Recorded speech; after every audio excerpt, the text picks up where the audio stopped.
Good morning. It's Monday, November 19th, 2018. It's 9 a.m. This is the Muscatine County Board of Supervisors. I'd like to call the meeting to order. First is review the agenda. Move to approve it presented. Motion by Jeff, second by Nathan. All in favor? Aye. Opposed? Motion passes. Next is receive comments from the public.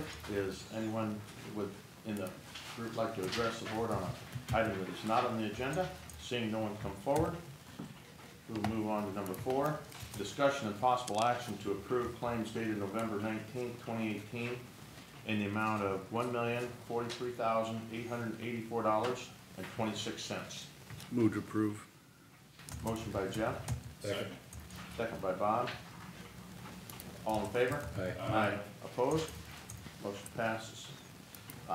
Number 5, discussion and possible action to approve a hiring request for an assistant county attorney with Muscatine County Attorney Alan Ostrigen. Alan? Hi. Good I morning. just thought I would show up if anybody had a question. Why don't you just give us a little rundown, Alan, if you wish. So, as you recall, Corey Shippey became a district associate judge, and so this is to hire for that position to replace. Her name's Amy Herring. She's a Muscatine County native, so we're thrilled that she'll be coming back to the area, has family in the area still. She's been an assistant Wapello County attorney, as well as having working in several other counties for their drug task force based in the Ottumwa area. So most of her prosecution experience has been in Wapello County. So she's been a lawyer about a little over 4 years, and we're thrilled to have her join the office.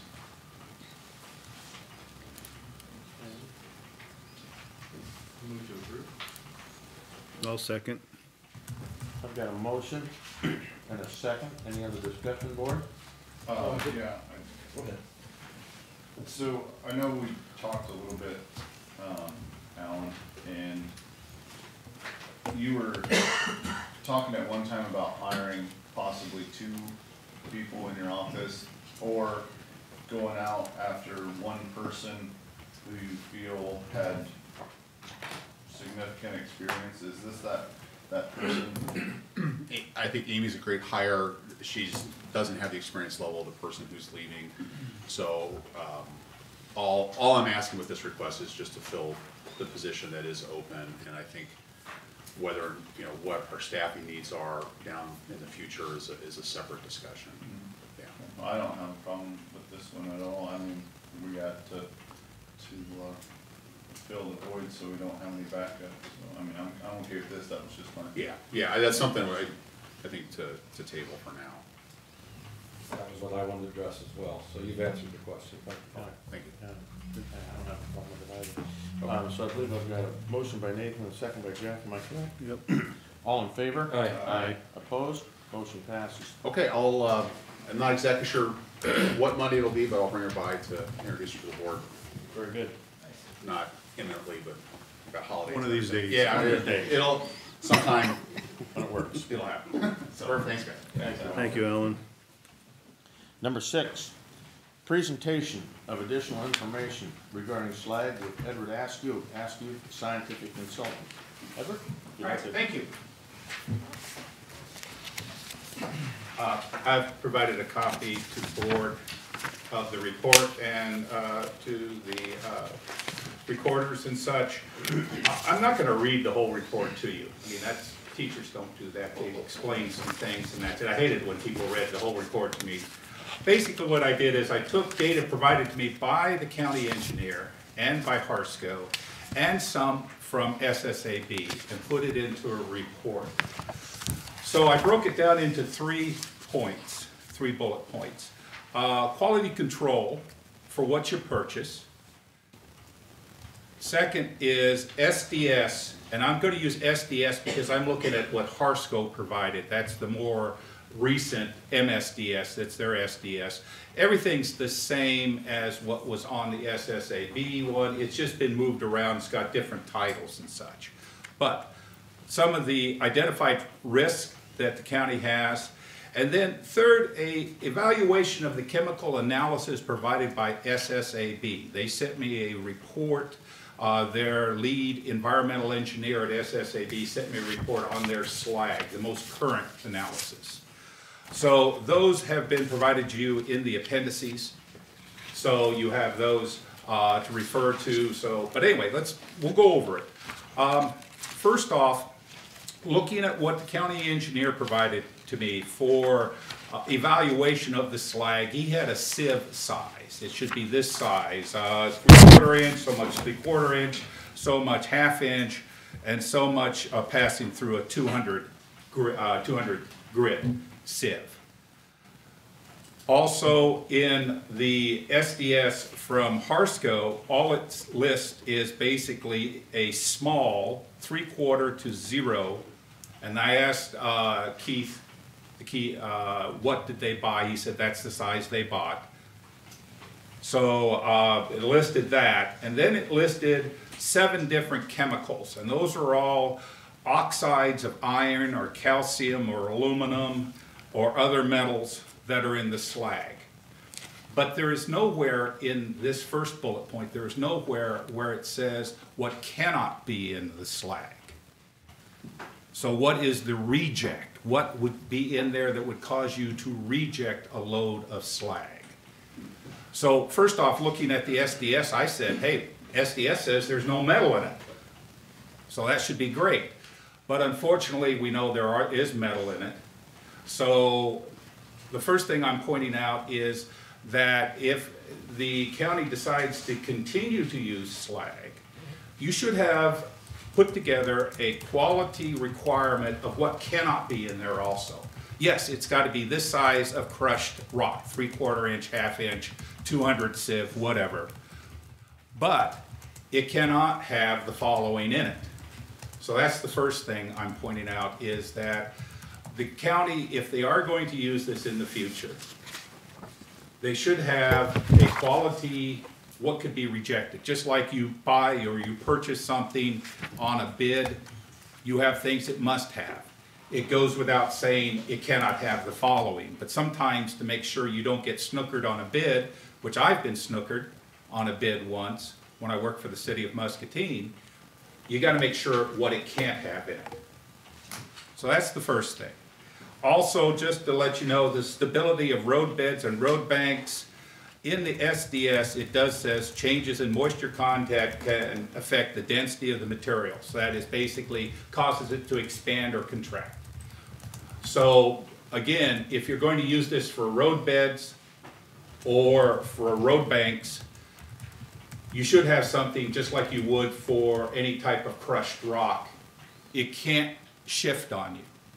So that's just something, again, what should be in the quality? It should be, look at what you, if you went and purchased something from the local rock gravel quarry, what would you expect there? You might put the same things, maybe even the same engineering design specs, whatever.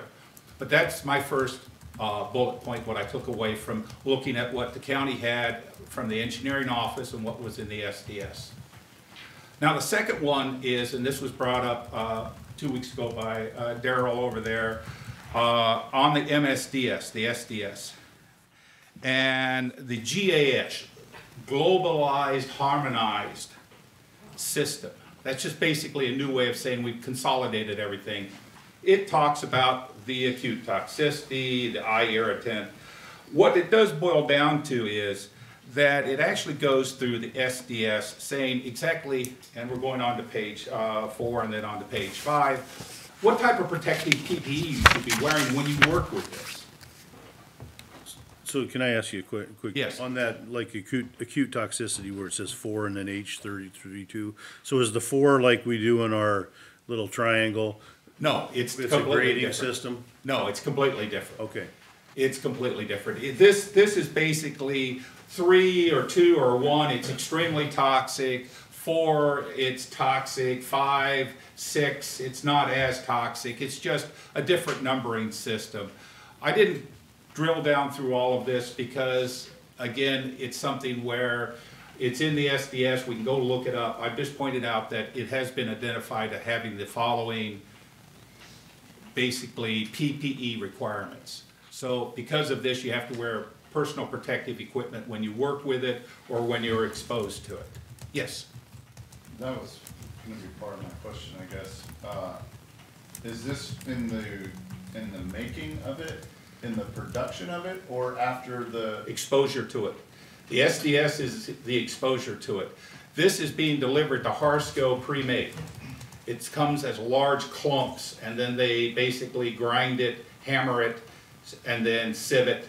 And as we found out 2 weeks ago, that goes over a conveyor that has a magnet. The magnet's supposed to separate all of the magnetic material, and they send that back to SSAB.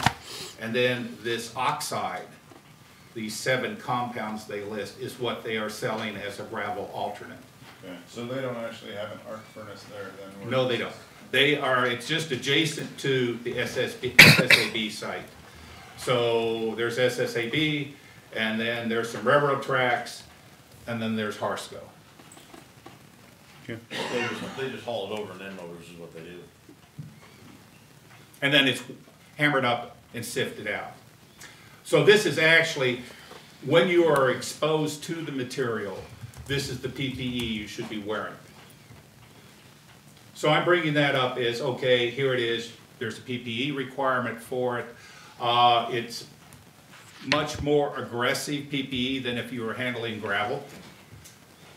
So all I'm saying is there's a risk there. Pointing it out to the board, there's the risk there. The other one is, I think, is a little bit more, you have to dig into the SDS more, it's the pH. Now, this material, when it gets wet, raises the pH. Now, up at the gravel pit, they have a stormwater permit for their truck clean out. And it actually is an NPDES permit because they originally were cleaning out the trucks, sending it through a pipe over to the river and dumping it in the river. Well, they got caught by DNR, and DNR says, no, you gotta have an NPDES permit, here's what you have to do, you have to settle out things, blah, blah, blah. Oh, the pH cannot be above 9 that you discharge. So they, up there at the gravel pit, says, if you're washing out trucks, whatever gets, settled out in your, your solids traps there before it flows out to the river, can't have a pH above 9. So basically for watershed protection, the water quality standards for the state of Iowa says anything above a pH of 9 can be considered detrimental to the watershed unless the watershed has a pH greater than 9 to begin with. So if you go up around Muscatine where you have water going over limestone beds, it may have a pH of 9.5. Around here, the pH is about 9.2. Mississippi River is, anywhere, depending on whether it's a high rain event or not, can vary anywhere from 7.5 up to 9, okay? But DNR set 9 as the cutoff point. Unfortunately, the SDS says, hey, the pH can be up to 11 to 12 from water in contact with this, basically, gravel byproduct. I'm going to call it gravel byproduct or gravel alternative. It can have a high pH.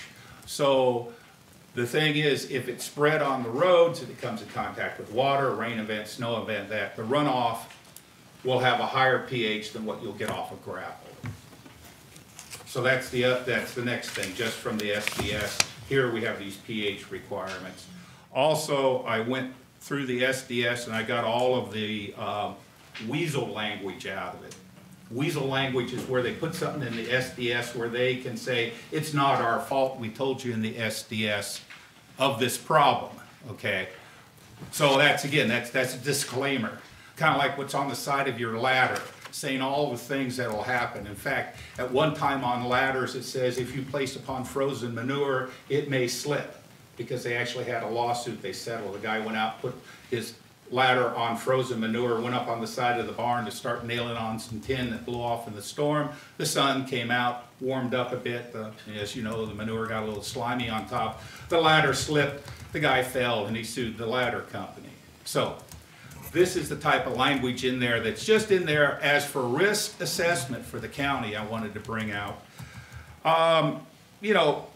It says environmental hazard cannot be excluded in the event of unprofessional handling or disposal. Well, what are we disposing? We're putting it on a road. We're not disposing of it, but is that something for them to get out of if there's a pH problem? However, this does not exclude the possibility that large or frequent spills can have a harmful or damaging effect on the environment. Large or frequent spills. You know, to me, if I'm spreading it on a gravel road, what is that? I'm applying it like you said I could apply it. Now, what are you saying to me now? So, again, there's a thing about California Proposition 65. That's not this state, but it does have the terrible thing in there. It says, State of California, product contains chemicals known to the state of California to cause cancer and birth defects. What chemicals are those? They didn't say. Okay, because I'm looking at an SDS on crushed rock, limestone, and dolomite, and it has the same warning under Prop 65. Identifying crystalline silica, which I think we discussed last time, is sand. Right. But see, there is no crystalline silica in the list of, if you look at the list of compounds that they say that's in there, the 7 on page 3, there's nothing in there that says calcium, magnesium, silicate. But that's not silicon dioxide, that's silicon. How reactive is that biologically? Don't know. I'd have to go back and research it. What I'm doing is I'm just taking the weasel words here, okay? I mean, in my, I guess I've got a couple of questions when you're complete, but. No, it's the pH is the biggest problem. The one thing I say is the pH is the big problem. That's because it's got an inherently high pH and because it's insoluble in water, is that why? Well, what insoluble in water, why would it raise the pH? That's basically counterintuitive. Right. So, I think what they're saying is, hey, it won't dissolve on you, but yet they say it will absorb moisture and expand previously. So it does. That absorbs moisture, expands. Right. But it says it says will shift and change in density with moisture. Okay, lime doesn't do that as much or as greatly as let's say crushed limestone doesn't do that as much as this material, expanding and contracting. What's the expansion coefficient on the two of them? It doesn't give it, and I'd have to go look that up. Yeah, that's a tough one to believe. Well, But it depends on the type, whether you've got dolomite limestone or other types of limestone. Depends on the hardness factor of the limestone. The counterintuitive thing, the harder the material, the more it expands and contracts. The pores are smaller and water displaces more, so it's kind of true, yeah. I buy that. But the fact is that it does raise the pH to a high level.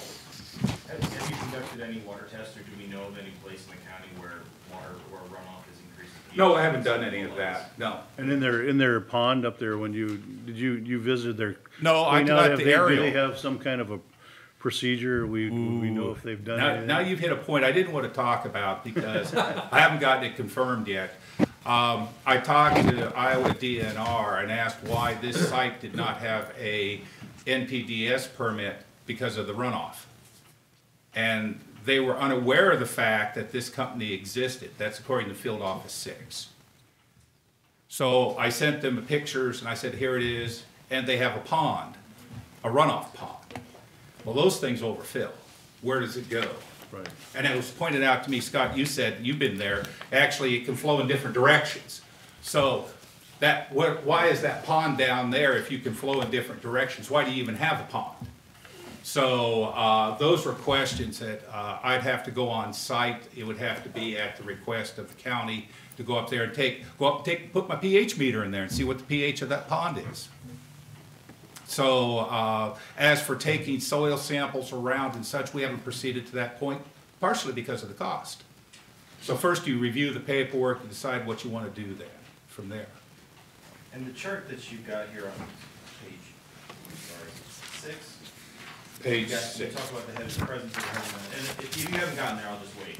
No, we'll get to the heavy metals. I'll hang on. Okay, so there we go. I went through some of the weasel words. I went through some of the requirements for having to have PPE, and we talked about the pH. Those I got directly just from reading the SDS and looking for things that I had to look for when I ran pretreatment programs or had to deal with Clean Water Act concerns for the cities I worked for. I had to drill through the SDSs and find risk for the cities. Now the last one, the toxic heavy metals. Now, there are two types of analysis you can do. There is total metals and there is TCLP, T-clip. Total metals, you take nitric acid and hydrochloric acid, you heat the sample up in the acid, and it dissolves everything in there. And you get the total metal content. T-clip, on the other hand, you use a very weak acid, basically based on acetic acid, vinegar. And you tumble it for 24 to 48 hours. And you look to see how much it would leach out in a landfill. Not on a roadbed, but on a landfill. That's what T-clip came from. So normally, and this is what people at, and this is what I've done, but this is what the people at EPA RCRA also have said, you do total metals first, because that tells you whether you need to do T-clip or not. Because if you find the metals in total metals, then you run T-clip to see how much might leach out. So the people at SSAB sent me their most recent total metals analysis, and that's in the appendix there. The problem is this. For the heavy metals, they did not do total metals for arsenic, and they did not do it, let's see, arsenic, cadmium, and mercury. They didn't look for those. Now, they looked for them in T-clip, and you'll see that the full report is in the back as an appendix. I just cut out the total metals and put it in there as a figure. They did T-clip for those three metals, but they didn't do total metals for it. Now, I've run these instruments for total metals. Once you digest the material in acid, you can run it all on one instrument. The standards are mixed standards, so they'll have cadmium and they will have, well, they'll have cadmium and arsenic in it. Mercury is done by a separate analysis. They'll have that already in the mixed standards. So sip, sip, sip into the instrument, zip, zip, zip, a minute per analysis, and you can see all of those metals. So why didn't they look for those extra two metals? It doesn't take any more work. Now, back in the old days, when you did flame atomic absorbance or graphite furnace, you had to do each metal individually. So it took much more time, and it cost more money. But now with ICP or ICP mass spec, those are the ones that do all of them at once, you can see everything except mercury, except ICP mass spec, you can see mercury in that. You can see everything with one shot. Why didn't they look for those extra heavy metals? Now, I actually contacted Tom Sanicola, and that is the Senior Environmental Manager at SSAB, and I asked him, did you do total mercury on this? Oh no, we didn't do total mercury. Wow. Then I asked him, oh, by the way, do you have a QAP, a Quality Assurance Project Plan? And I brought that up when I sent the email back to you all. What, if you were going to do an analysis, what should you have in place first? And what's a QAP is, it says, how am I going to collect the sample? What am I going to look for? How am I going to mix this sample together to get a representative sample of that big pile? So it's just like soil testing. You go out there, you set up a grid, then you use a number generator to say, I go to grid number 1, grid number 7, grid number 32, and take a sample. Then you put it all in a pan, you mix it up, and there is your composite sample. Well, the people at SSAB said, oh, we don't have to have a QAP, because that's not a waste, that's a product. So they refused to do a QAP. They did not look for all the metals that I would look for. They looked for mercury, cadmium, and arsenic in TCLP, but they didn't look for it in total metals. Why not? Typically, I'll tell you, my many years of experience in environmental compliance and enforcement and such, if somebody doesn't look for something, it's usually because either they think it might be there or they don't know, they don't want to know that it's there. Just like, you know, when I came home and I had done poorly on, let's say, math. I hope my mom didn't ask me how I did on my math homework in 3rd grade. I hope she asked me whether I had a good day or did I pass my spelling test or such. I didn't offer that information. Oh, by the way, Mom, I got a C on my math test.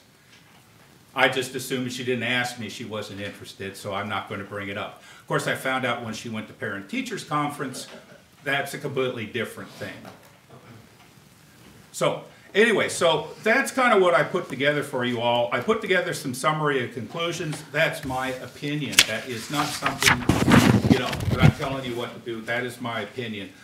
I would say, though, if you all decide to continue to use slag, first off, the quality of what you have right now hasn't been up to snuff. You got chunks of metal in it and such like that. Let's just take the metal part. You should have in place what is acceptable to put on the roads, having both what it should pass and what it should not have in it. And I know that in the IDOT aggregate quality control manual, they say you look at each load or at the pile. If you've put it in a big pile, it's got to pass. The whole pile's got to pass. And they're talking about aggregate substitutes such as crushed asphalt product or slag, metal slag, or basically arc furnace slag byproduct. All of those, they say you have to check it, and that's what I would recommend you all do. As for the additional stuff, the testing and these are multiple steps that can be continued with. I'd be more than happy to help the county in anything that you need. Basically, not to ramble on here, I kind of finished the end of it. The report's there. If you have questions, I have a question Yes, back yeah, on quickly. page 4 for you, just. Page quick. 4, right. I see the sample of the fragments found, and so, one, I'm gonna assume based on scale that those would not pass through one of those sieves as we saw before. No, they wouldn't. I would say they wouldn't go through a 3/4 inch sieve. Were those collected off a road or off a sample? Off a sample from Harsco? Off the road. Off a road. So we don't, it could be argued whether it was in the slag or not. We don't know for fact. Let me put it It came this- from somewhere, we all know that, but if you were to say it was yeah, okay. Well, I kind of add a little more information on that. When I was Okay. talking to the county engineer, he was asking me about this, that, and I said, well, it shouldn't be able to be picked up with a magnet. And he says, what do you mean? I said, you stick a magnet on it, you shouldn't be able to pick it up. Well, he had a sample of slag in a little bin back there. He had a magnet sitting on top of it. He went back, brought it up and showed it to me. He picked it up. There's a big old piece of metal sticking to it. So he had a sample of the slag with a magnet sitting on top of it with things attached to the magnet. So I think he gathered what I was saying is it shouldn't stick to a magnet. If we're going to talk about something to be non-metal, so these oxides you see here they talk about that are in that, aren't metallic. So something that is non-metallic, okay, that's one thing. Something that is metallic, it shouldn't be in the slag. And since they are separating out metal bits for the crushed slag as they run it through their conveyor system, Harsco is aware of the fact that there is metal in there because that's what they're making money off of. They are selecting and taking the metal out. But if they are not doing it efficiently, some of the metal is passing through and it's ending up in what the county's purchasing. And that's basically, you should all get value for your dollar.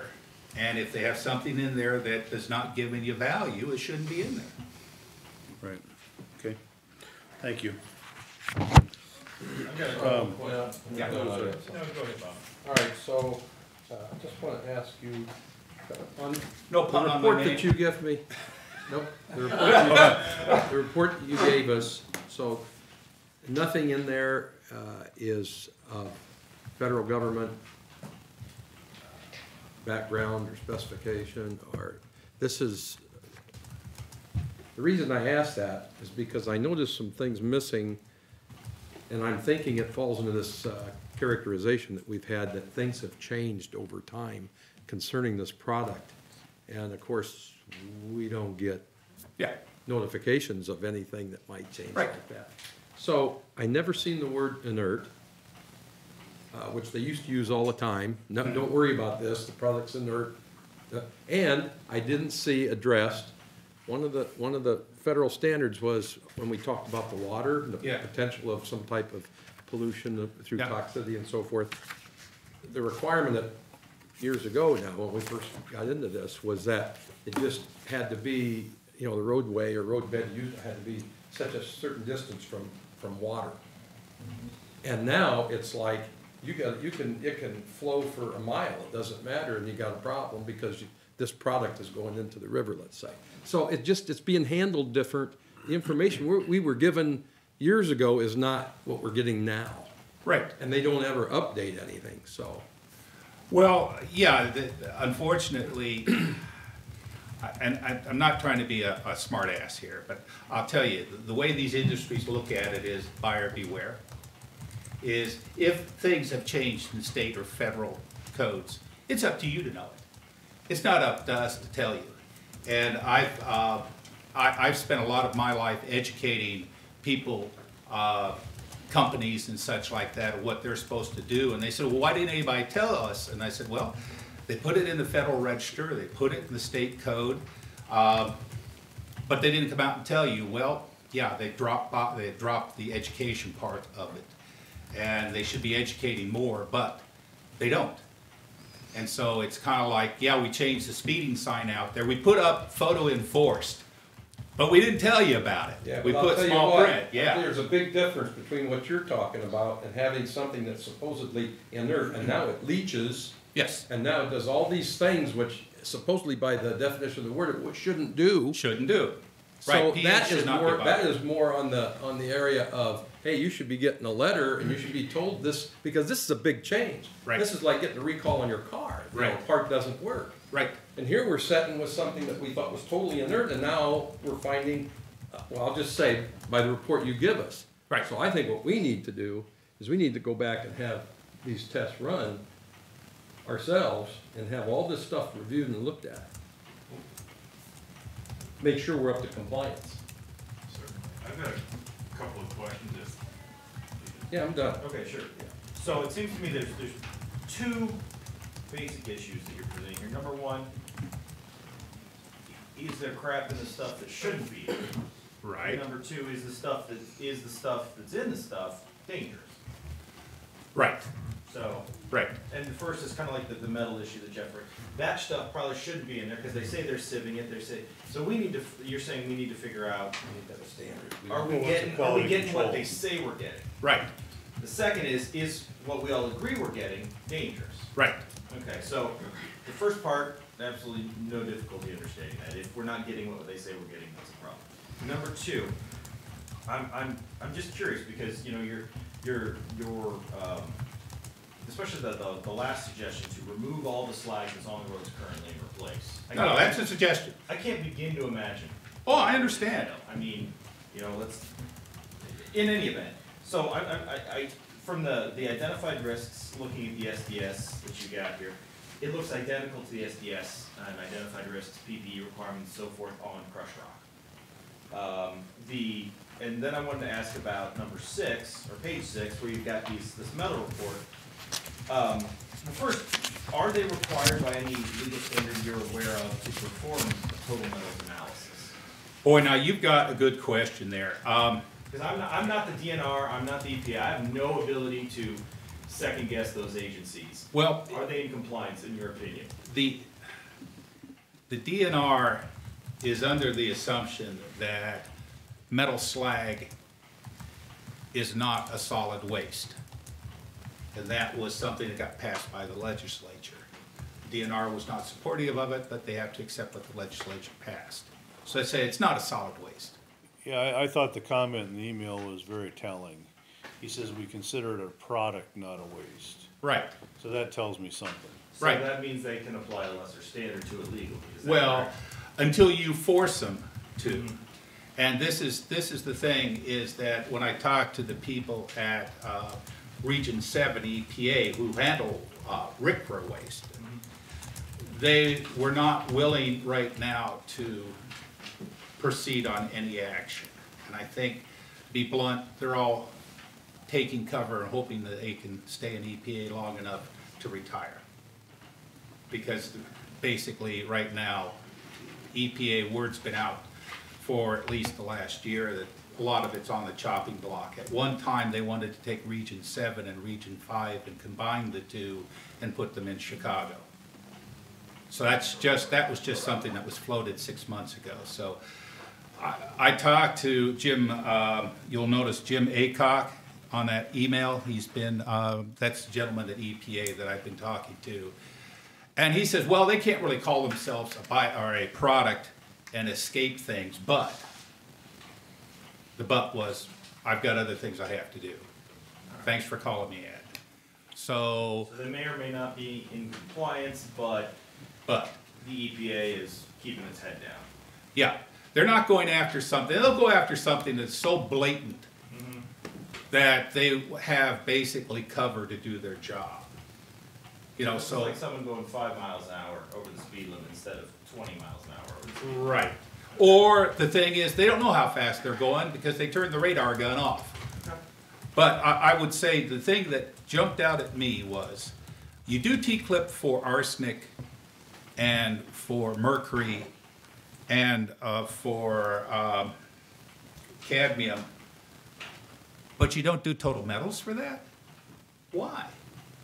Because frankly, if you've taken the time to digest the sample for total metals, it's going to cost you, for cadmium and for arsenic, it's going to cost you $24 more to have them run. They're $12 a metal.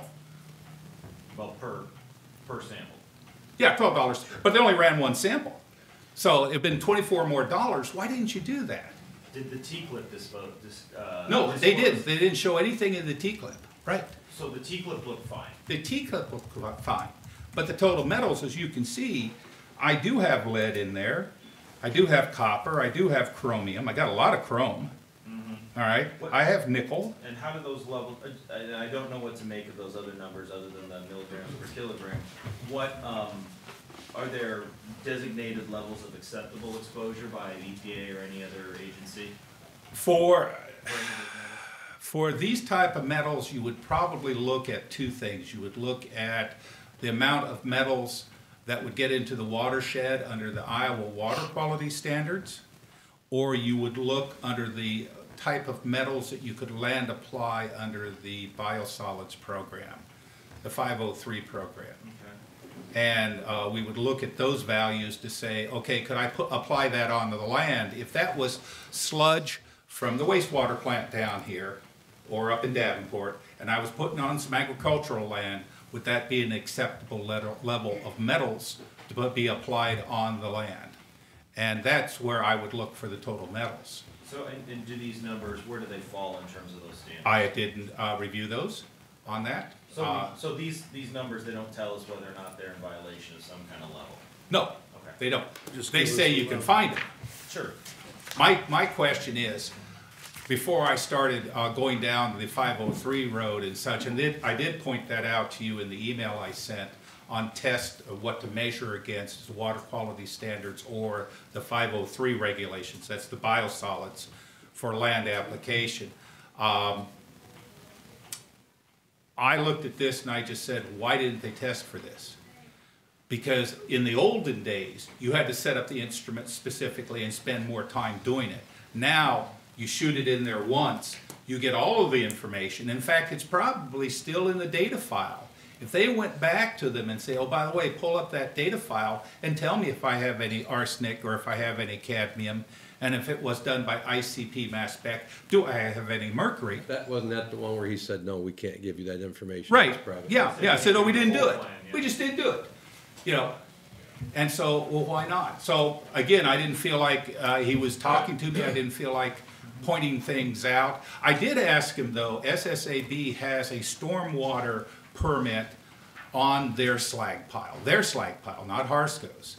And I said, by the way, Harsco is right next to you. Is their slag pile under your permit also? And they didn't respond back to that because they're not going to. I was being a smart ass on that. Pardon me, but Sure.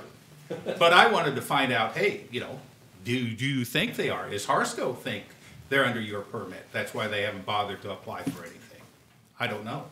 Those are questions DNR needs to ask them. I have a question. Yes. The heavy metals that you said weren't shown on this, is it possible that they were tested for and the results were not posted, or is that, I mean, can you test for something and not post results? Well, you can test for it, not post it, but then you don't make your money. Since this was done by a third-party lab, they're going to make their money. if they've run it, and if they say, hey, it's below the detection limits, we'll just post it as less than the detection limits, they're still gonna get paid whether they find something or not. So, oh no, I mean, Pace Analytical, it's like Test America, it's like all of these. They have that instrument there. Every time they turn it on, they expect to make money off of it.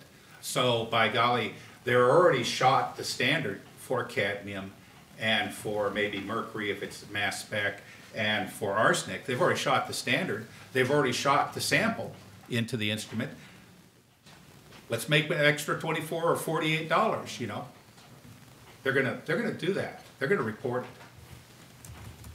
And you can see how many things they look for. And I want to make sure, because, you know, obviously, I'm very concerned if there's any kind of environmental contamination. Would it be a fair assessment of what you present us with, and tell me if it's not, to say, nothing you found reveals any kind of contamination or violation of any standard law, anything that we're aware of, but the omissions, et cetera, make you suspicious that we don't know the whole story? Correct. You hit it right on the head. And then when it comes to risk, specifically because I'm a taxpayer, I want my money to stay to do things for the county. I don't want risk on the county if it can be avoided. So what we know then is acceptable, it's what we don't know that we have to be careful of and try to find out. Right. Which this is an excellent way to start. I would urge the board to follow up. I have a question. The acute toxicity is a 4 of slag, as I read this, Let's see, back over on to, page 4. yes. It says acute toxicity is 4. What is the toxicity of limestone? I'd have to go look that up. I'm curious what that would be. Probably not too far off. No, but you don't know until you ask. When And you said the bigger numbers, larger is better.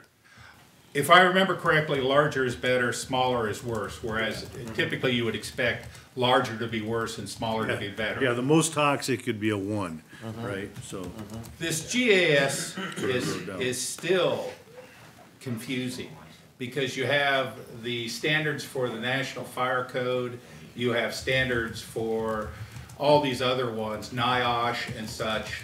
right. The key thing is I'd say, you know, first off, it's listing the PPE you have to wear. Okay, so we have PPE for a lot of different things. Okay, you have to wear PPE. The thing I find most interesting is the pH.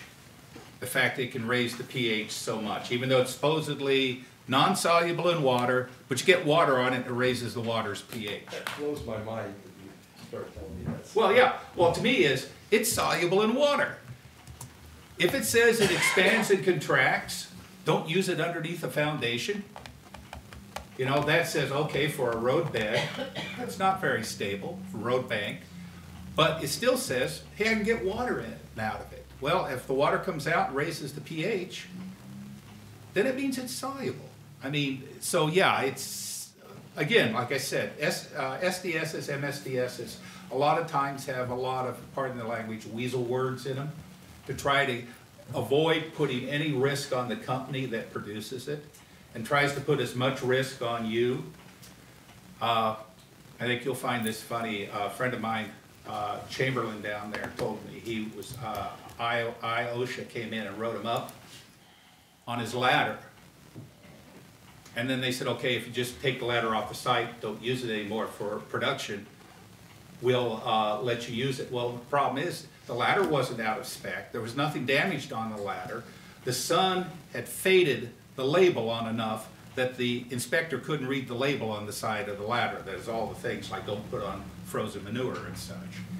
So he had to take that out of there. So there's a lot of things, those labels and such, have a lot of things to try to avoid liability for the manufacturer or the person who's selling the product. Doesn't OSHA still help support itself revenue-wise through its fines? I don't know how That's the way OSHA, that's the way they used to do it. Yeah, that's So the way they used to do it. So you're gonna write fines, you're gonna find something, as senseless as that makes. Yeah. Put money in their pocket. right.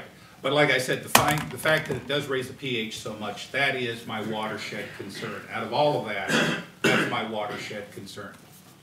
And that's the ones, again, still totally changed.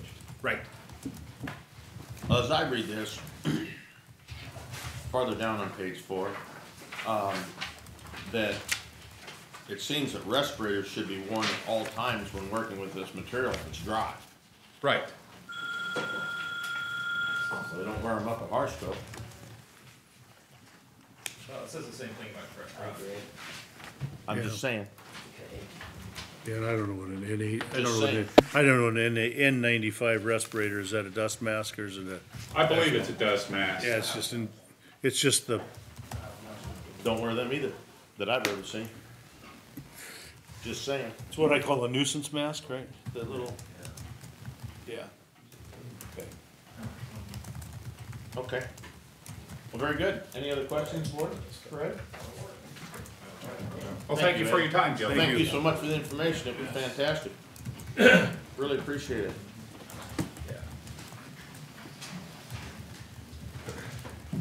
Okay, moving on then. We're gonna go to number 7, items with County Engineer Keith White. Morning, Keith. Good morning. First is discussion and possible action to approve various utility permits. Yeah, we have 2 this morning. The first is from Alliant Energy, in this case of Lisbon, Iowa. And theirs is basically in the north part of the town of Moscow Road, the unincorporated town of Moscow, to run overhead line, 3 poles for a service to 1131 Moscow Road. And the second is from Eastern Iowa Light and Power REC of Wilton. And theirs is to rebuild overhead line along 100th Street. So basically we're in the northwest part of the county, sections 2 and 3 of Township 78 North, 3 West. And they're just replacing bad poles on an existing line. And that's all we have. You want those separated together? Doesn't matter. Together's fine. I'll second. Motion by Matt, second by Jeff, all in favor? Aye. Opposed, motion passes. B is discussion and possible action to approve plans and specification for STBG-SWAP C0700 62-FG-70 and FM-CO 70 67-55-70 for a PCC paving project on G28.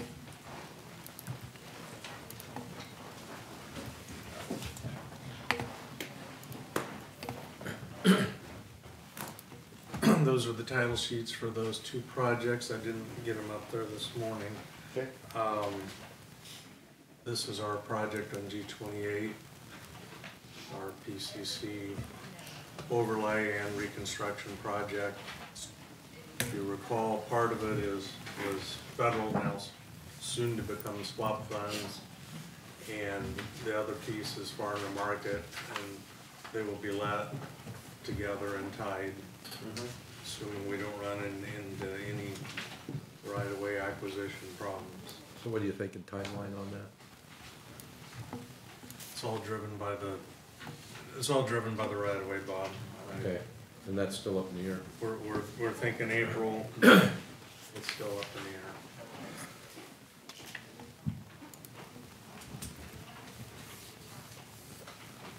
And this, so this is how we're gonna see the swap now, if we're using swap dollars, that's what you'll have, is that swap Well, in I might have them in the wrong, really not on the agenda, but the next action item is the swap agreement for this project. Okay, Okay. well, I'd move to approve. Motion by Jeff, second by Matt. All in favor? Aye. Aye. Opposed? Motion passes.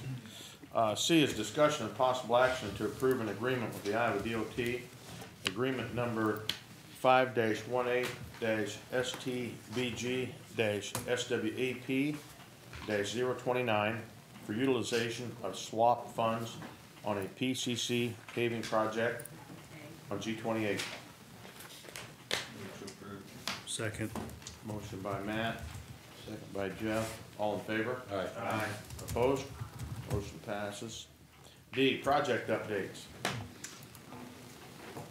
Not a lot new here from the last 2 weeks. The Iron City Bridge culvert. Again, everything that it could be done other than ditch grading that's still got water in it is completed. The road is open to traffic. The sub drains on G28 are complete. Iowa, nothing new. We expect them next spring. Same way with Manats and the last little piece of Underwood up by Durant. We expect them in the spring. Parking lot project, the west stage is mostly complete. Still needs crack sealing, which is driven by weather. And that's all I had. Are you pleased with your parking lot project? Yeah, I think we've done I've looked at it several times in progress. I And think you've done a real nice job so far. I would agree with that. Was that All-American? That is higher. Higher. And same way with design, not a lot of change other than the plans that were in front of you are finalized. It's really the only things that are new. Okay. Very good. Anything else? I have nothing else. Nothing else? Very good. Thank you, Keith.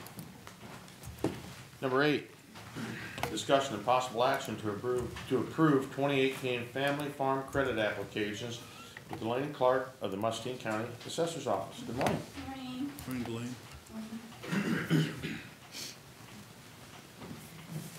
Okay, the signing period ended November 1st, 2018 for the Family Farm Credit. New applications are for properties classified as agriculture where there were changes to ownership, purchase of new ground, or change in the farmer. If there are no questions, our recommendation to the Board of Supervisors is to approve the 2018 Family Farm Credit applications as presented. For some reason, I didn't get them. They're in a book that was, there's a whole book of them, which the agenda notes that they were in our office available. That's fine. Yeah. I'll move to approve. Second. I've got a motion by Jeff, a second by Matt. All in favor? Aye. Opposed? Motion passes. Thank you. Thank you. Number 9, discussion and possible action to approve a $500 contribution to the Lower Cedar Watershed Management Authority to be used as match dollars for a future planning grant from the IDNR. So I asked Nancy to put this and Scott to put this on the agenda. So we met with the Lower Cedar Watershed Management Authority. We met again last Tuesday. And so the first thing that has to happen with this, and you saw the budget, kind of a tentative budget, I think last week or week before or something. And the big hitter on this is planning for watershed management planning grant. That's the first thing that they're going after. It's a DNR grant because there's a lot of hydrology and other thing that we have to get in the watershed before we can actually start applying for grant funds and working on projects and getting projects. And the estimated match on that is around $10,000. So what we're doing is asking, Johnson County has agreed to be the fiscal agent for this group. And they're gonna do that at no cost to the organization, so they're no check fees or anything like that, so they're gonna do that, I think, which was good of them. Does that go beyond just this, the fiscal? No, the fiscal They agent also- is simply gonna be fiscal agent for the activities of the board. So they'll collect any contributions or grant money and then do all of But it them. goes on besides just this particular issue, the grant. Yes, other than that, it's for the whole agency. Okay, all right. So they're taking that responsibility. I'm not sure they know it all of their, but they're gonna, you know, they're committing to the audits and everything in that as a part of their audit process, so. So then what we're asking for is a $500 this year, and we know that's unbudgeted, and then we'll probably be coming back for a request of $1,000 in next year's budget. The plan is right now, it looks like, best guess is we won't be able to go for that grant till the 2020 grant year. The 2018s are already done, 2019s are gonna be early this year, and we don't think we can get the work done that's gonna be required to work in advance of the grant to go for the grant. So we really think a 2020 grant year is gonna be, it's gonna take about probably, they think about 12 months to get the information together so we can get this grant. And it's a big grant, it's a pretty good sized grant, like a $500,000 kind of grant. And that goes in and looks at all your water, you know, starts collecting water quality data throughout the watershed. Flood Center gets pretty heavily involved and creates, you know, stream information, may involve some stream monitors being located and some things like that. Who's actually doing the physical work on this, computations? Who's doing this? Is this Nature Conservancy group? No, Nature Conservancy is pretty much out of it now, so we've created, it's a board made up of, and I apologize, I can send everybody, we have almost every entity now has signed on. So you have Lynn County, Muscatine County, Scott County are the counties involved. And then pretty much all the cities that touch that watershed are in there and have signed up, and they're actually contributing to the effort. We've probably have an average of 20 board members that are meeting every couple They're months. probably not doing the work. Well, you remember the Nature Conservancy wrote a grant initially, and we have so we were able to, we secured a 3-year grant for about $150,000 to hire a watershed management coordinator. And then we hired, I'm gonna get them messed up, Holly Howard, I believe, is her name. There's way too many Howards around. Not for long. Holly Howard is the watershed management coordinator, and she is an employee of the Muscatine County Soil and Water Conservation District. So the Nature Conservancy wrote the grant on behalf of the Soil and Water Conservation District, who has that grant. They hired Holly, and she is the coordinator working with this group. So it's kind of it's a bureaucracy of bureaucracies. Yeah, that's what we, a little concerned with from the start. Well, that was, I'd have to go back because I don't have the minutes in front of me, but I believe the first time that this was presented to us, this was a one-time contribution of $500 for postage. Well, they put together a budget, and the budget had a number of items in it, and I think they swagged, and it was a $10,000 total budget. And in there was like $6,800 for grant funds. There was postage, there was some printing expense, I think like $800 for a website. Well, I think Matt's position though is now it's expanding. The dollars and Exactly, cents. now the dollars are going up and they're looking to put it into our budget again for next year. I think it's a fair statement. I don't think that you're gonna spend some money on this. I don't think there's any doubt about it, that the county's gonna be asked to participate. But it's either we do it or the Soil and Water Conservation Districts or the other communities, and all the communities are being asked to, you know, like Bertram, but I don't even know where Bertram is. You know, they're giving a couple $100, and Nichols is in it, West Liberty is in it, West Branch, Bertram, you know, a lot of the smaller communities along the watershed. And this is gonna be how they get help, kind of fighting some of these issues and getting grant money to deal with the flooding concerns. But if they're already in it, wouldn't that be given twice, because it's taxpayer money from the whole county, which would include Nichols and Conesville? Well, I think that'll be the, you know, the $1 million question, Matt, is how many of the communities will have budget funds, like the Muscatine County's SWDC is committed $1,000. the Lynn County SWDC, one of their, it was given, Cedar Rapids, City of Cedar Rapids is given $500 or $1,000, Lynn County's given 500 or 1,000. This SWDC in Lynn County's given, money, but one of the SWDCs isn't, because they have no money. I can't remember, maybe that was the Lynn County SWDC, I don't remember which one. There's a lot of groups there. But, so some will have funds, some won't have funds, and I think that's just like us, we budgeted nothing for this, so. I guess all I'm worried about is, you know, Sherry and Nancy they do a great job of going through things and making sure that we don't double up duplicate payments on things. And if they're already gonna be contributing, then I don't see why we need to. That's a double up, in my opinion. I think the question is this a positive, worthwhile group to get started going in the right direction?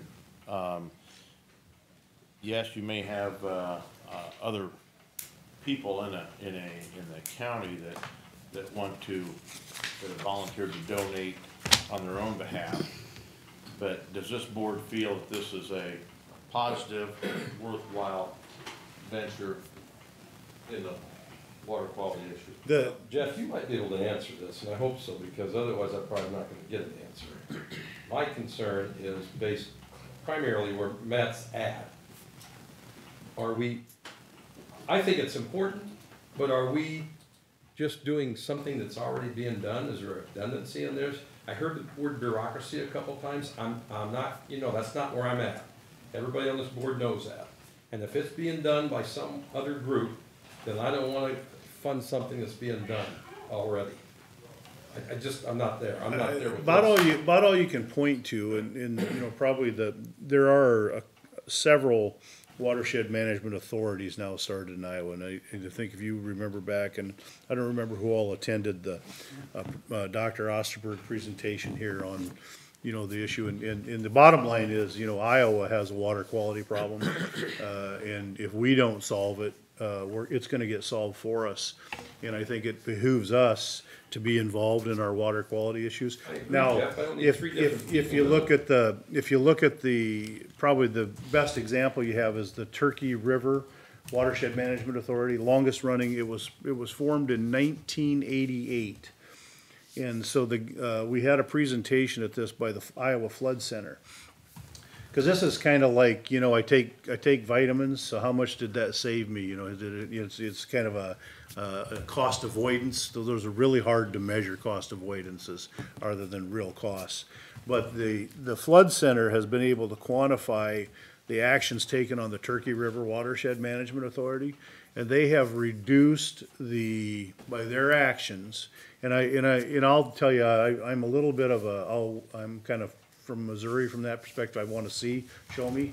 But from their actions, they've been able to reduce the water level by 46% in high water events through what they've done in their watershed management. So if you think about our river levels, if you could reduce our river levels, or the Cedar River rise by 46% in a flood event, what would that do for Muscatine County? That'd be huge for us. That'd be millions of dollars probably in roads and other things. So there's a lot of money at stake. Now, again, that started in '88. And then the other thing and everybody on the Watershed Management Authority, and this is where I have to take it all with a little grain of salt, is that they know very clearly that your best bang for the buck is at the headwaters. You gotta slow the water down as soon as you can. And that's what this is. It's retention ponds, it's water, it's grassways, and it's all kinds of stuff like that. And so you're probably talking, that's where I'm a little bit concerned on the Cedar. We're way down on the Cedar. We're the lower Cedar, and then they've got one running on the middle Cedar and the upper Cedar now. So I think we're the last section. we were the last section to go in. So, you know, what all we'll be able to accomplish and do, I don't know. As we start to see projects come forward, hopefully. So as the best of your knowledge, this is the only entity that's dealing with it? On the Cedar, to try to, it's really more of an entity that's trying to coordinate projects along the watershed. And I don't know of any other entity that's working on the lower Cedar. Well, the other thing that you said, in there is, if we don't do it, it's gonna get done for us. Well, if history repeats itself, we'll set this up, we'll get it going, make it successful, and then the state or the feds will step in and say, thank you very much, we'll take it from here, and totally screw it up. Well, I'll tell you though, in every meeting, and I'll mess their names up, but there are, the state has, I don't know what Mary Beth's, what her name, what her real official title is. She's been they're at every meeting, they've been to every meeting, and they're very helpful. So they have liaisons for these watershed management authorities that know the rules, kind of know what people are doing, and are at every meeting to try to help people kind of share best practices and try to put that stuff together. So so far it's been an interesting process. You know, we'll see.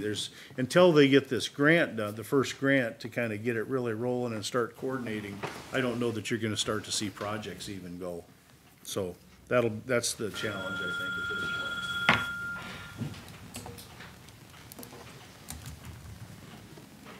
Okay. So,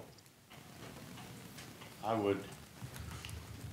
would make a motion that we approve a $500 contribution to it One time? for this fiscal year, yeah. so I've got a motion by Jeff and a second by Nathan. All in favor? Aye. Opposed? Motion passes. Number 10, discussion and possible action to approve the minutes of the November 5th, 2018 regular meeting and the November 14th, 2018 special meeting. So moved. Second. Motion by Matt, second by Nathan. All in favor? Aye. Opposed? Motion passes. Correspondence, Bob? I think we all got this, or maybe not, but a complaint from an individual at 152nd regarding road conditions. Yes. That's the only thing I had this past week. Do you have anything, Nathan? Nothing additional. That's all I had as well. Jeff? That was it for me as well. Matt? Same. Same? Yep. Okay, committee reports, you have anything, Matt? I did, on the 15th, had solid waste commission. Lot of new faces, on that board. In fact, really after I go off at the end of the year, there's only gonna be two, that sat previously, and one of those was, City of Muscatine Mayor, who was there for, last year, and then the other one is Mayor Stockton, who's now the chair of that committee, and, he's done a really good job of immersing himself in the information, provided, so, things look to be pretty good, considering Okay. I mean, the history of that, the last few years, things have turned around pretty well, so, there's a new solid waste manager there, and, he seems to have a lot of good ideas and strategies, and so hopefully the success will continue. Okay, very good. Jeff? Any committee reports? Yeah, let's see, We Lead, as you know, we're searching for a new executive director there at the West Liberty Economic Development Organization. So I had, there on the 12th, Monday the 12th and on the 16th. And then, I had the Water Management Authority in Tipton on the 13th. And then on the 14th, we had the Wilton Development Corporation meeting.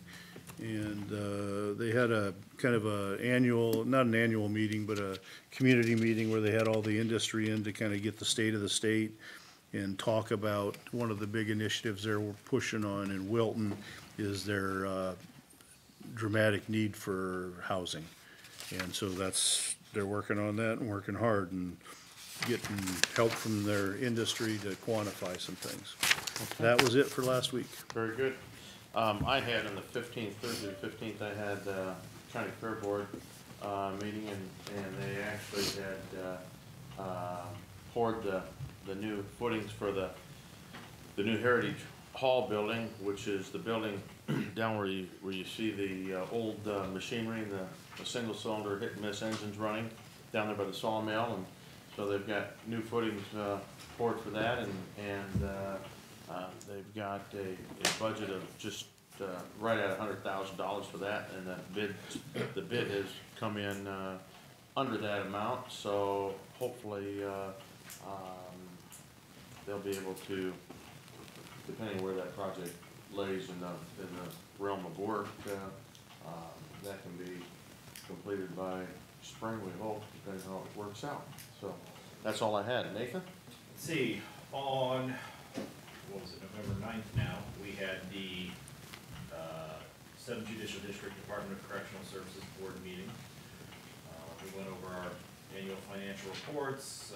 We're in a bit of a budget crunch because of we're getting fewer than expected federal prisoners that we're housing, which is in a pleasant contrast with Muscatine County, where we're getting quite a few of those. But we took another look at the PSA, which is the pre-sentencing guidelines that have been going in place in, I believe it's Scott and Polk counties, and have some more questions about those. There's concern as to what's going to happen at the end of the year because, basically because of the intricacies of what's happened in Des Moines. There's no funding for any pre-sentencing analyses after the first of the year, so we're not really sure what we're going to do, but there are certainly some questions and issues with the present scheme. On last Tuesday, which would have been the 13th, we had the Mental Health Region Financial Strategic Meeting, basically looking at kind of our financial picture going forward. We got to meet two new board members are coming in. One from Clinton County, replacing Sean Hammerly, Dan Sirk. You may remember him as the gentleman with the beard who was at the that kind of come to Jesus financial meeting we had about a year ago with the region up in DeWitt. Nice guy, and I think very, very, very knowledgeable, very working very hard to come up to speed. I don't know if Scott County has yet decided who's going to be the person replacing Carol on the board, but Jack Willie and Don Smith both got reelected, so we're only going to have the two new board members.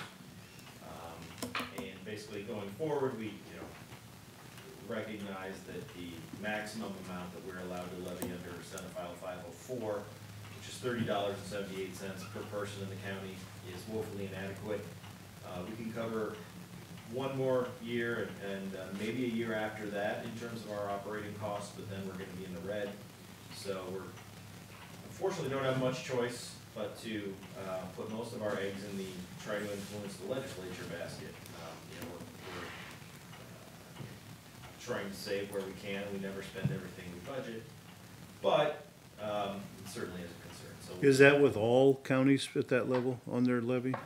yes, yeah. So that would be, we've historically been well above that because our cap has been higher.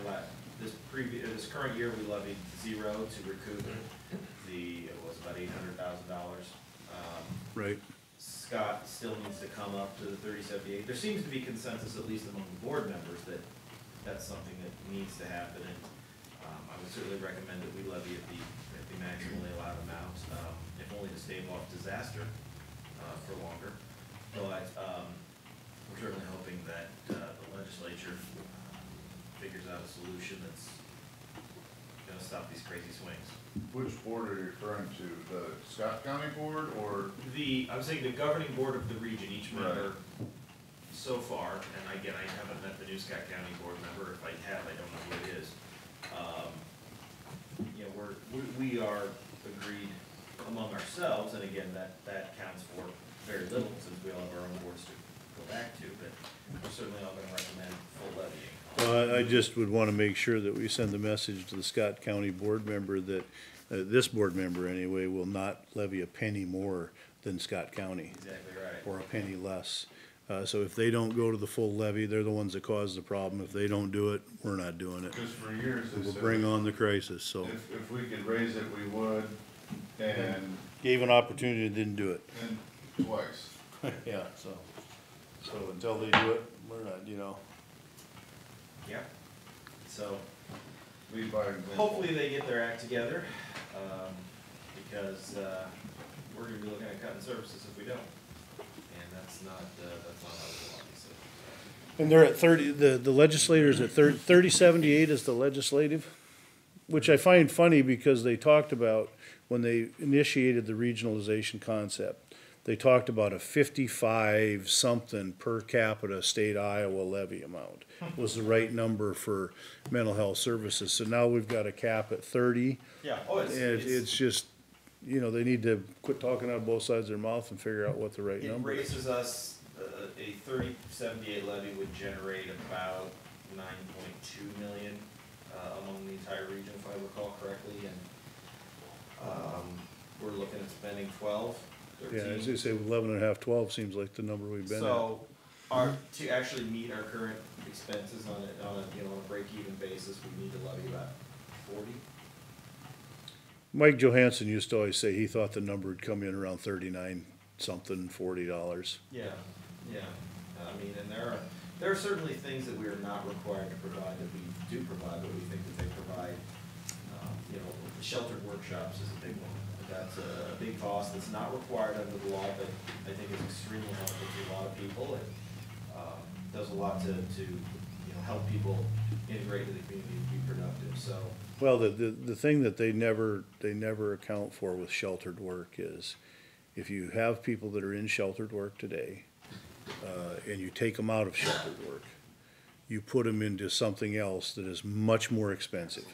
You sheltered work runs at about a third the cost to the taxpayer, to manage the lives of these folks, and it has advantage. I'm a big supporter of it. And, yeah, and so if you eliminate that, you know, and you as a core service, and you're not gonna be able to fund it, all you're gonna do is push them into higher cost services.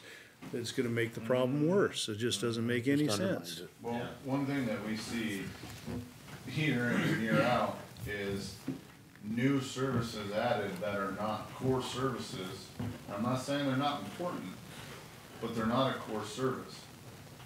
And if that inflates the budget, then we need to go back and make sure that we're at least getting the core services. Well, and that's absolutely right, so that's what we did, is we divvied everything up into kind of tiers of service. We had our core, new things that were added to core just recently in the latest legislation. Core plus, and then non-core plus. You know, sheltered workshops would fall into that non-core plus, and unfortunately, that's, yeah, if we have to cut, that's the order we have to cut it into the things that we're, we gotta cut the things we're not required to provide. You know, so, I don't like the word cut, because it's not, I mean, it was added. one of the things that Somebody we have to added it cease when we providing. couldn't fund it, Right. so it's not really a cut, it's just a service that somebody added that we can't fund because of a cap. Well, however you wanna characterize it. Non-sustainable program. That's exactly right. Sure, sure. If we don't get the funds to sustain it, we can't sustain it. And it's not even I shouldn't say get the funds, be allowed to obtain the funds, because the state isn't kicking in for this. And in fact, the state is now talking about saddling the regions with, the child services portions, some of the child services, services that the DHS provides. And I'm guessing there's not gonna be financial allotment made for that, if in fact they do. So, that's a huge problem. You know, the other problem is DHS has been, playing some shenanigans, saying that, you know, one of our protests is that you can't just turn these services on and off like a spigot. If you no longer, contract with providers to offer a service, they're gonna go out of business, or they're gonna move elsewhere. You can't turn it back on if we decide to restore funding to that. And so, if we're forced to offer only Medicaid levels of payment to some of these people, they're gonna go out of business, and they're telling us that. And so DHS's solution, well, just supplement the Medicaid. You know, pay Medicaid and then kick in a few bucks on top. That's illegal, unfortunately, and DHS has neglected to mention that. So that's not an option that we have. So there's a lot of bureaucratic inertia we have to overcome. That's one of the reasons we're trying to pull together as the regions and lobby the legislature in a way that normally we can't. We're spread out throughout the state, and DHS has got its offices right there in Des Moines, so it's a lot easier to whisper in people's ears. The other thing that I asked our CEO to do is, just building on what Jeff said, is to put together just kind of a bullet point report on how much offering a particular non-core or non-required service saves us ultimately in terms of on the back end not having to provide a service that's more expensive. So if we can show, hey, you're spending $1 here, but you're saving $5 down the road. If we can really quantify that, then hopefully that'll be an effective legislative advocacy tool. So that's all I have. Okay, very good. Sounds like we're gonna have some fun budget talks this year. Oh, boy. Bob, do you have anything? Just made me think I won't miss those. The only thing I had this past week was Fruitland City Council, and those folks are preparing now for budget, and of course, and we may have known or not known, but they had some changes on the council due to the fact that people no longer gonna serve, and it was prior to the elections we just had, so anyway, they were dealing with that situation, to get people to go on the board, and that's all they had. As a comment, I just had to tell the group this. You're talking about your issues and problems with regional health. So, how the Fed and the state work so well together, right? So I've got the milestones there, the aging I oversee. So, we want to utilize, we used to be able to utilize USDA food in some of our meal programs, which is a big help, because a lot of times, that's free, so it helps a lot, and you're able to feed more folks. But you got the state that says, on these meal programs, you must ask or let the folks know that come to the meal sites that they're allowed to give a donation. And the USDA absolutely prohibits that. So now you got the federal government saying we can't give you any food to help you, and you got the state saying here we're cutting your budget by $500,000, and we're trying to feed 17 counties. Not easy. This is the kind of stuff you get when you deal with the bureaucracies that you talk about of the federal state government, and you got it on your, and I got it on mine. So this is what you deal with. Nathan, I have a question. Maybe it was asked, maybe you said, but I missed it.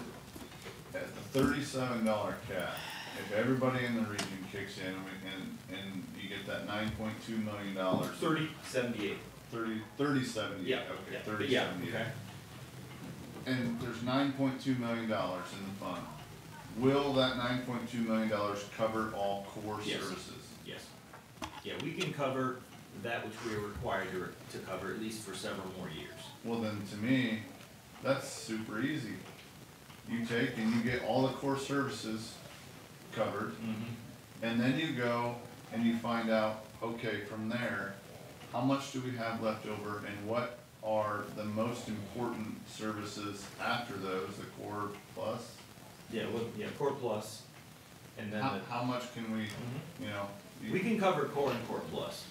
It's and that's what we're trying to take a look at, how much then of the non-required services do we provide. And the other thing that adds a wrinkle to that is, so we have to keep our budget from going into the red, but we also have to bring down this large balance that we have. So we have to spend down fast and then put the brakes on that spend down. So so we have to spend a lot of money now and then have that come to a screeching halt. So it's very nerve-wracking to the folks that we contract with, because they're looking, they do the math and they know that, well, this money's here this year and maybe for half of next year, and they have to spend it, but what's the future after that? So we have to spend what we're spending now, but we can't spend it too fast so that we go into the red, and we can't spend it too slowly because we'll be above the fund balance threshold that have been imposed by the latest legislative issue or measure. Ask for forgiveness.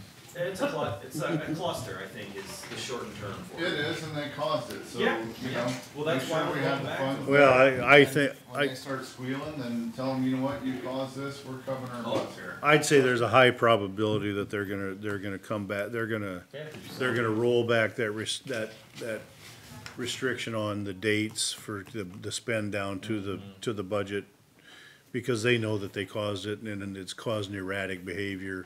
It will if you have to spend down that quickly, and you're just gonna whipsaw everybody's levies. It's just gonna be crazy. They're still talking about changing the. So I have hope, MCO I have hope that the legislature will deal with that issue, and maybe, I suggested to them if they put it over a 5 to 7 year window, it would be much better than, Easier. 2 budget years to spend down, it doesn't make any sense. I guess the point I was trying to make there, Nathan, was all too often we hear from different groups, education, a big one, like the governor's race or whatever this year is, this person is cut this much funding, all these programs, well, all those programs aren't core services. They're getting all the things, they're getting all their core needs met. Yeah. And all those other services were, as you put it, non-sustainable to begin with. So to say that we're gonna be cutting services, or we're not providing the services that are needed is a false statement. But I understand what you're saying. What I would respond is by saying that this is inherently a local, community service is a local issue, as much as the state exerts its control over it. And the way that we want to take care of people in Muscatine County is not necessarily by doing only the things that Des Moines says that we should do. Obviously, we know here what is best for the people of Muscatine County. The folks in Muscatine County know what's best for the people in Muscatine County. Folks in Scott, hopefully, know what's best for the people in Scott, and so on. We chafe quite a bit under this artificially imposed top-down idea that this is what is these are the best things that you must provide for your community, and call that core.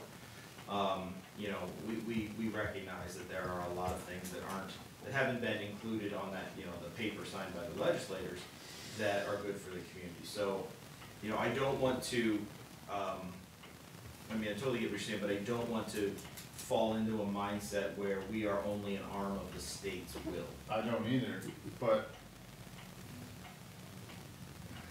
we're given a set of guidelines that we have to follow. Yep. And if we're meeting all of those core services and following those guidelines, that's a win. The sad part about it, Because- and this is what we all were worried about when this whole dang thing started, was not that we in Muscatine County have always led. We've always had more than the minimal services. People have done well here, and it's been through the grace of God that we have a good tax base here. We have a lot going on here. It's not just simply all ag or all business. There's a good blend. We've got everything going. We've taken wonderful care of our residents. What we were concerned with at the time of that change was that would lessen. And in some respects it has. It hasn't all been positive. Some has been less. So, because basically they want us in Muscatine County to pick up the slack for those counties that don't have that tax base. Yeah, we never had a waiting list, we do now. I mean, it's just, Pretty easy, and we're spending every bit of the money, and yeah, and we sending fought it that to back. Scott County, that's just, it's not good. Yeah, and let me say for sure, to reassure you, that's exactly what we're doing, is we have prioritized what we have to provide, and we're committed to doing that. We have to spend down beyond that, so we gotta put it somewhere. The community services that we've been providing, and again, we're looking at which of those provide the most bang for the buck and the most value for, not just the taxpayer, but for the clients as well. And we're gonna do that until we can't do that anymore, and then if we can't do it anymore, we're just gonna stick with what we have to do. I agree, it's. We can still fight to provide more services, but to say that, we're not funding the services that we have to with the budget that we have. Well, that's gonna there's no- possibly change too, because Right, we yeah. were just talking, this whole MCO thing is not over. It's not over. And yet, everybody that was providing those services prior to the state change and going to the MCOs, they no longer have those facilities and staff available. Including They us. let go, they're gone. Including us. Yeah, including us. So it's just like, if that flips back and they throw it back on the counties and stuff, and these companies, these businesses, they're gonna have to retool just like they would anything. Yeah. And that's not easy, and it's very costly. It's not cheap. And now, when we look at the labor situation, we have to go out and find folks to fill those positions. Okay. No, so this whole thing is not over. And the reason I mention that is because that's gonna come back on this board eventually, the trickle down or flood down, whatever you wanna call it, in order to fill that monetary void that's gonna have to be taken care of. They'll look to the counties. Yeah. The only thing that's constant in this whole thing is change. That's the only thing that's a constant. And with that, we're gonna move on to number 13. Receive information from county employees. Would anyone like to step forward? Beverly, ma'am. Beverly. You've been patient, wait. You have been patient. Well, I tried to get here by 9 to talk to you before you approved some things. Beverly Griffith from Muscatine. As two of you know, we requested that radios be returned from some county departments, and they were supposed to be turned in by October 22nd, I want to say. I'm very disappointed to have to tell you that from the medical examiner's office, I'm aware of so far 4 employees that put in for mileage reimbursement and also an hour's worth of time to return those radios that belong to Muscatine. I'm disappointed. I think it's tacky. Tell me that one more time. We asked the medical examiner's office to return all but one of the radios that they had in their possession because they weren't supposed to have them to begin with. And we compromised and said that they could keep one. The other radios that were turned in, the employees or volunteers, if you will, put on mileage from their residences to come and turn in those radios and also an hour's worth of wages. So obviously they weren't. That's pleased with why that I was decision. trying to get here before y'all did that at 9. And the interesting part that I realized looking at one of the mileage requests, that was at our October 16th, Muscatine, user group meeting and board meeting, that the decision was made to get those back, but one of the mileage reimbursements was put in on October 14th before we even had that meeting. It's dated October 14th.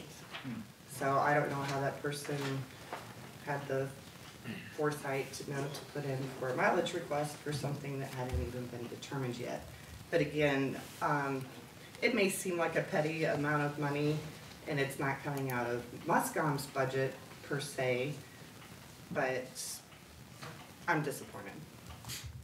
And I wanted to make sure that you guys were aware of that. I'm sure that they didn't request mileage or wages to come in and receive those radios when they were issued. Are these the same ones that are resigning positions? 2 of them are, I believe. I'm not for certain of their names, but I think. My understanding is on this issue that they were disappointed in this decision in regard to, in some instances, the police or fire may show up to a location and they would when their work is done on the police and fire and whatever the case may be, that oftentimes that the individuals out of the medical examiner's office would be there without any way to communicate without a radio. That was their argument to me. Now, I can't go any farther than that because that's all I know about this. I could give you a response and make an argument.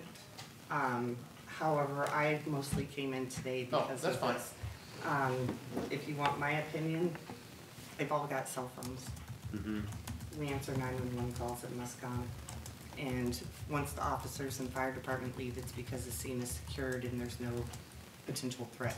They don't even let the medical examiners go into those scenes until it's determined there's no threat. Sure. And the other thing, I believe, is, they're on call basis, correct? Yes. So they know who's gonna be on call at a certain point, and one radio, that on-call person could Yes. have that radio. It's the same as, when we all sat in this room and it was crowded with every, different entity, and they all wanted radios. You know, and these radios are very expensive. Right. We're already seeing a year and a half in about almost $40,000 for the radios missing. It was 114,000, but, we've located more. Right, so what are we down to now? From 41, we're down to 24. Okay, so somewhere around $70 or $75,000 worth of radios missing, and this is exactly why we didn't do it. So Sure. as far as I'm concerned, one is a God's plenty for that. Yeah, I think, I agree with Matt, these, you know, this, one, it's an asset, you know, and these assets are $4,500 on average per, and then two, they all come with a user fee that we pay, you know, and let's just say we have 600 of them, and it's $250,000 a quarter, here's that a month, what do we pay, $250,000 a quarter for our user fees? Somewhere around there. About $1 million a year for 600, so you know, that's how many dollars per radio for, because that represents a user. It needs to be used, and it needs to be used for And that official cost is business. there, that cost is there for using it or not. Whether you use it, it's sitting on your floorboard in your truck, it's there. And so we need to be using these assets and because it's belongs to the taxpayer, not to the individual. It belongs to the taxpayer, and they need to need them, and they need to use them effectively. And I'm 100% on board with that. And if you have, I've been in a position where I've been on call my whole life, and I had to swap pagers and radios with somebody, no problem. You're on call, here you go, tag, you're it. Not hard. Set up a plan, you know, this is the protocol. Yeah. This is who gets them, this is how we use. Well, all the radios We gotta were have issued, accountability. and we had spares at one point, correct? We used Now to. we have no spares? We're No. starting to maybe get I- some back, but I've gotten quite a few back. Some of what was a cash was distributed. It's intricate. I inherited a mess. And so did Brian Wright, because I'm already hearing, you know, well, I'm Right. friends with Brian, so I'm gonna get my radio back anyway. Well, that's not their department to hand those radios out, those are property of Muscom. Right. Not And the EMA. that's how I've been dealing with it, and I get a sick feeling in my gut and a guilty feeling every time I discuss radios, even though it's not my fault. Again, I inherited this, but it is getting better.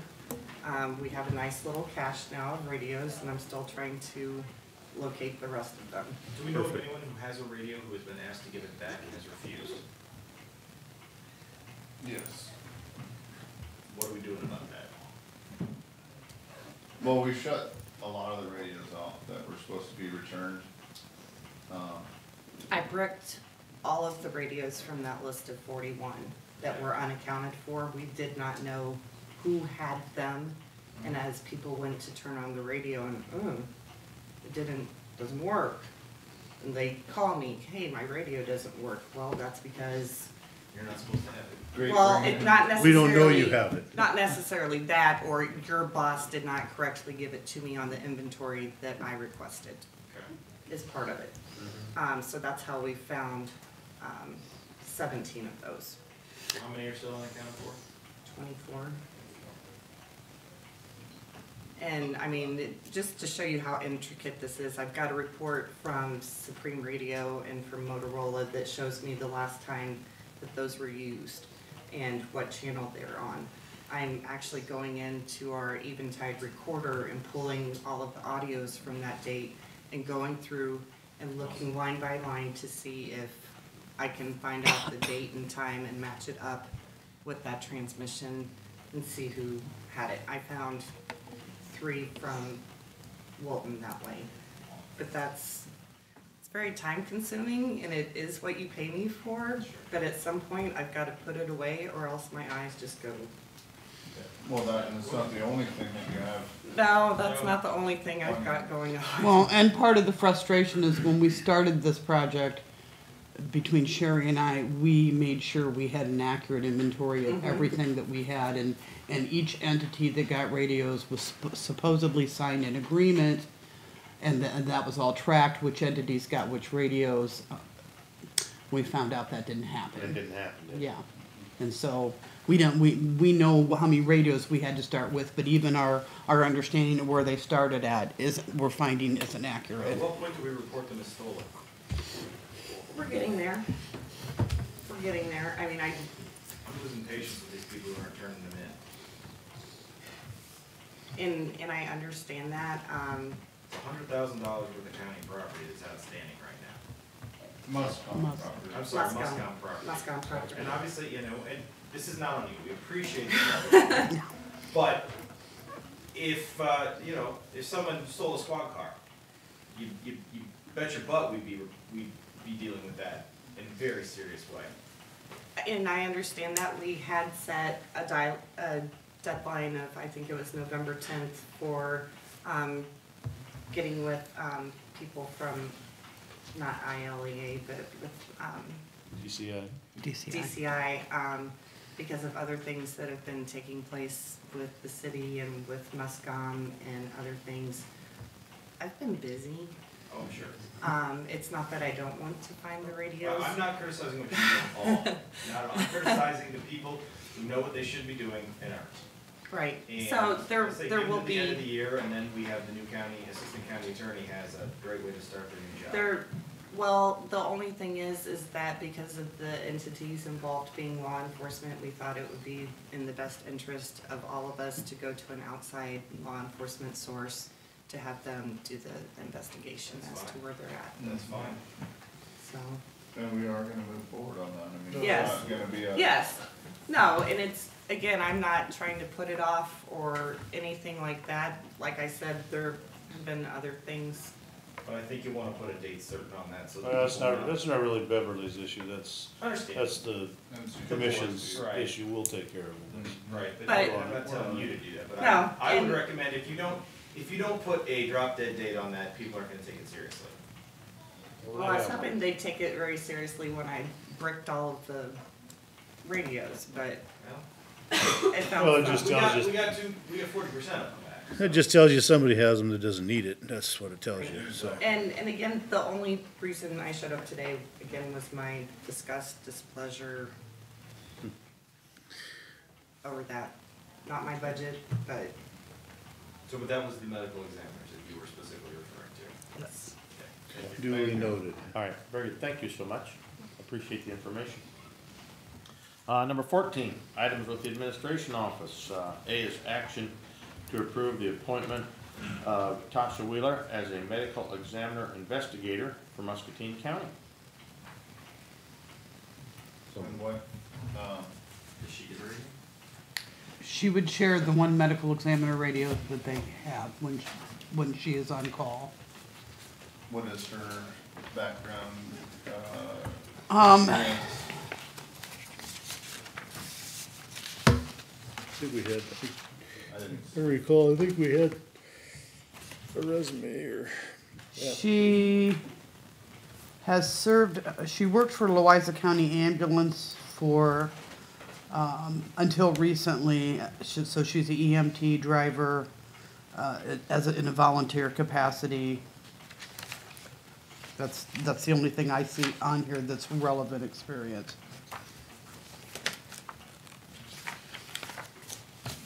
But with Tom is recommending her appointment. Yes, right? and Dr. Weiss has, as the medical examiner, Dr. Weiss has okayed it and stands behind. So I'll move to approve. I got a motion by Jeff, second by Matt, all in favor? Aye. Opposed? Motion passes. B is discussion of possible action authorizing submittal of a grant application to ICAP for safety-related items. This is, for the last several years, ICAP has offered $1,000 grants to be used for something related to safety.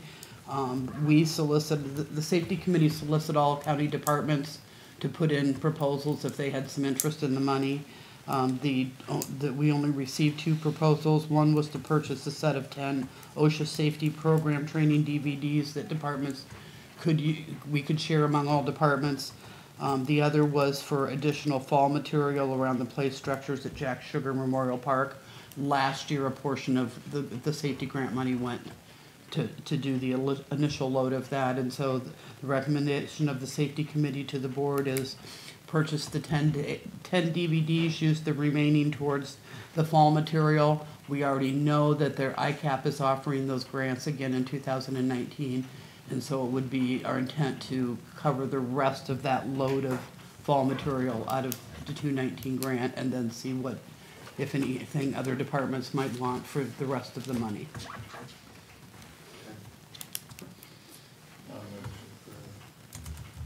I'll second. Motion by Matt, second by Jeff. All in favor? Aye. Opposed? Motion passes. C is review health/dental fund balances as of October 31st, 2018. The spreadsheet is in your packet. Over the course of this current fiscal year, our balance has dropped by about 40,000. We do have a couple of significant claims going on right now, but we've just about hit our stop loss on those. So I'm hoping we'll see the expenditures balance out a little or reduce a little once we hit that stop loss. I see that. Okay. Okay. Very good. Any questions on that, board? No? I think we'll get back to that 1.2, or after thinking. I don't know if we'll get back to the 1.2, but I think we should, once we've had some pretty big expenditures that'll stop, so I think, you know, we should steady out and go back up a little. I don't know that the 1.2, but. It'll move north a little bit, it sounds like. So, with that, anything else, Nancy? You have anything else? I do not have anything else. Therefore, if there's nothing else to come before the board, meeting adjourned.